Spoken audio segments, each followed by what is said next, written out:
Hello जो स्वागत है आपका अपनी class exam study with you में। बच्चों अभी तक हम लोगों ने जो है काफ़ी सारे इंपॉर्टेंट क्वेश्चन क्लास 11th के डिस्कस कर लिए हैं।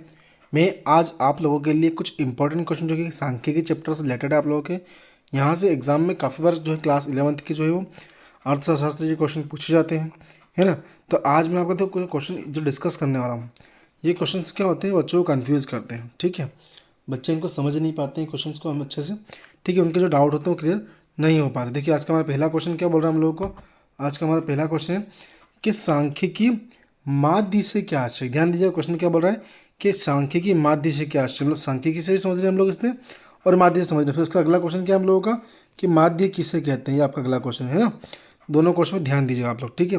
अब इसका आंसर देखते हैं हम लोग। तो आंसर में क्या बोल रहे हो, आंसर देखिए कि साधारण शब्दों में औसत या माध्य का आश्रय प्रतिनिधि मूल्य होता है। देखो प्रतिनिधि क्या होता है थोड़ा समझ लीजिएगा।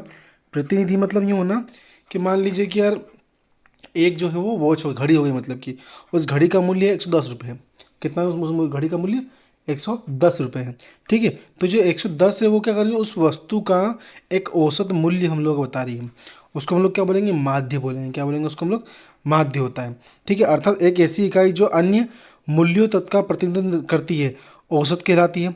दूसरे शब्दों में सांख्यिकी माध्य एक ऐसा सरल और संक्षिप्त मूल्य इसका प्रयोग समंकमाला के सभी मूल्यों का प्रतिनिधित्व करने के लिए किया जाता है, ठीक है। हम सांख्यिकी का उपयोग किसके लिए करते हैं कि समंकमाला के सभी मूल्यों का प्रतिनिधित्व करने के लिए। प्रतिनिधित्व को मैं आपको बताता हूँ, उसको बोलते हैं लीडरशिप करना। लीडरशिप मतलब मॉनिटरिंग करना। मॉनिटरिंग मतलब उसको हिंदी में बोलेंगे तो अध्यक्षता करना होता है, ठीक है।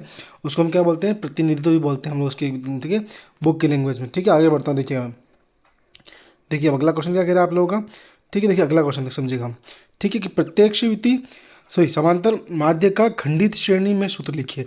अब खंडित श्रेणी में सूत्र लिखने का क्या बोल रहे देखिएगा कि उत्तर जो है प्रत्यक्ष विधि। अब देखिए एक्स के ऊपर ये लिखिए, लाइन खींची हुई है, मैं आपको दिखाता हूँ एक्स के ऊपर कौन सी। देखिए मैं दिखाता हूँ थोड़ा सा आपको अच्छे से करके, ये जो देखिए आप लोग लाइन, ये एक्स, इसके ऊपर जो ऐसा एक से लिखे, देखो मैं आपको दिखाता हूँ। जैसे कि ये एक्स लिखा है, इसके ऊपर ऐसे लाइन खींचिए ना, इसको हम लोग क्या बोलते हैं, इसको ऊपर को बार बोलते हैं। क्या बोलते हैं उसको, बार। तो इसको कैसे बोलेंगे, एक्स बार बराबर, ठीक है। अब देखिएगा अब ये तो अपना एक्स बार हो गया, ठीक है। अब ये जो आपका बना हुआ है, ठीक है, देखिए सही से बनाते देता हूँ आपको।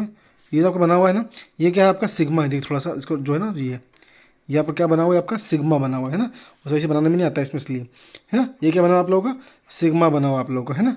अब देखिए ध्यान दीजिएगा, तो ये तो क्या है प्रत्यक्ष विधि का सूत्र हो गया आपका, जो कि है ना अपना। अब देखिए इसको लघुरीति में कन्वर्ट कैसे करेंगे, ठीक है। अब लघुरीति में कन्वर्ट करने के लिए कुछ नहीं करना, आपको सीधा देता हूँ। आपको इसमें ए, ठीक है, क्या करना है आपको इसमें ए प्लस डी करना है। बाकी सेम ऐसे कैसे रहेगा मैं आपको बना के दिखाता हूँ। देखो ए प्लस डी कैसे करेंगे, देखिए आप लोग, ठीक है, समझे थोड़ा सा इस सूत्र को, ठीक है। अपना एक्स बार हो गया अपना, देखिए ये अपना हो गया एक्स बार, है ना, बराबर हमने ए इसमें मतलब मान लिया, कोई वस्तु मान ली हम लोगों ने, ठीक है। अब उसके बाद देखो मैं नीचे लिख के दे रहा हूँ आप लोगों को, है ना।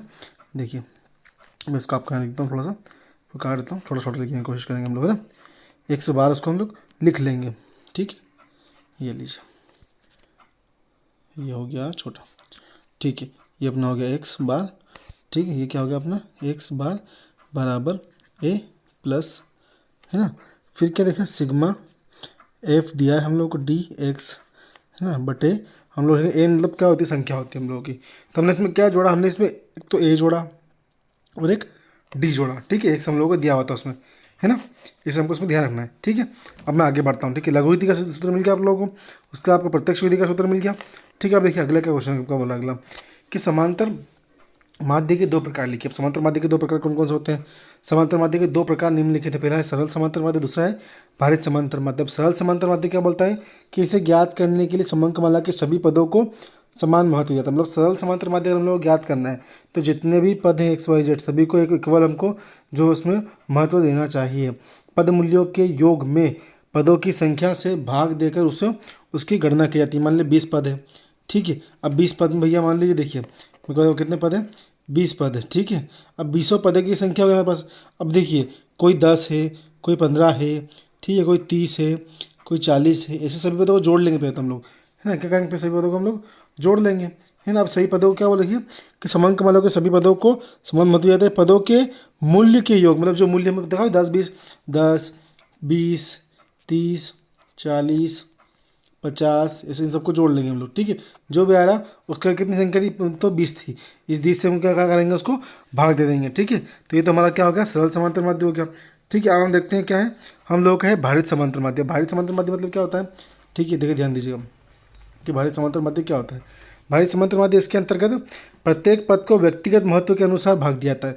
मतलब जो पद बड़ा है उसको बड़ी संख्या से देंगे, जो पद छोटा है उसको छोटी संख्या से हम लोग भाग देंगे। मतलब व्यक्तिगत महत्व, पर्सनल हर एक व्यक्ति को महत्व देते हैं, इसको क्या है भैया, व्यक्तिगत महत्व दिया जाता है। ठीक है, तथा प्रत्येक पद के मूल्य में भार का गुणा कर देते हैं। इस प्रकार प्राप्त गुणनफल के योग में भारों का गुणा देकर भारित समांतर माध्य निकाला जाता है। ठीक है, भारित में क्या होता है कि जिस हिसाब से जितना हम बोल सकते हैं कि यार, जितना हम बोल सकते हैं कि यार वजन जिस संख्या में होगा, ठीक है, उतना उतनी ही बड़ी संख्या को उसमें क्या करेंगे हम लोग, भाग देकर उसका माध्य हम लोग निकालेंगे। और सरल समांतर माध्य में क्या है कि सभी को योग करके जितने पद होंगे उतने पद को ही हम लोग उसके बटे में रख के उसका भाग दे देंगे। ठीक है, दोनों क्वेश्चन क्लियर है आप लोगों को। ठीक है, अब देखिए अगला क्वेश्चन क्या है हम लोगों का। अगला क्वेश्चन है हम लोगों का कि बहुलक का क्या व्यवहारिक प्रयोग है। तो क्या बोल रहा है कि विभिन्न वस्तुओं की लोकप्रियता ज्ञात करके, विभिन्न वस्तुओं कैसे, भैया आपको मान लीजिए भैया क्या, एक बॉल पेन पसंद है, एक जेल पेन पसंद है आपको, ठीक है, ब्लू पेन पसंद है, ब्लैक पेन पसंद है आप लोगों को, रेड पेन पसंद है आप लोगों को, ग्रीन पेन पसंद है आप लोगों को। ठीक है, तो इन सब वस्तुओं को क्या अभी आपको लोकप्रियता, मतलब आपको अच्छी लगती है ये सब चीज़ें, है ना। उत्पादन में वस्तु का आकार एवं डिजाइन निर्धारित करके इत्यादि में बहुलक एकमात्र उपयोगी माध्यम के रूप में कार्य करता है। रेडीमेड कॉलर, सिलाए कपड़े, जूते, टोपी इत्यादि, ये सब चीज़ें क्या है हमारी, ये सब लोकप्रिय वस्तु मतलब अधिकांश मात्रा में बिकती है। ठीक है, इत्यादि के उत्पादन निर्णय में बहुलक की महत्वपूर्ण उपयोगिता होती है। बहुलक मतलब वो होता है कि जहाँ एक से अधिक जो है वो विलासिता की वस्तु हम लोग की आती है। ठीक है, इसका एक क्वेश्चन जो हम अगली क्लास में डिस्कस करेंगे। ठीक है, क्योंकि आप लोग ज़्यादा लंबी क्लास आप लोग देखते नहीं हो। ठीक है, अगर आप क्लास पसंद अगर आप लोगों को आती है तो प्लीज़ आप लोग चैनल को सब्सक्राइब अवश्य रूप से कर लें। ठीक है, और साथ ही साथ चैनल में नए हैं तो प्लीज़ चैनल की जो लिंक है उसको अपने फ्रेंड्स को रिकमेंड कीजिएगा। ठीक है, हम लोग काफ़ी सारे इंपॉर्टेंट क्वेश्चन ही आप लोगों के रिकमेंडेशन में लेके आते हैं आप लोगों के। ठीक है, थैंक यू सो मच।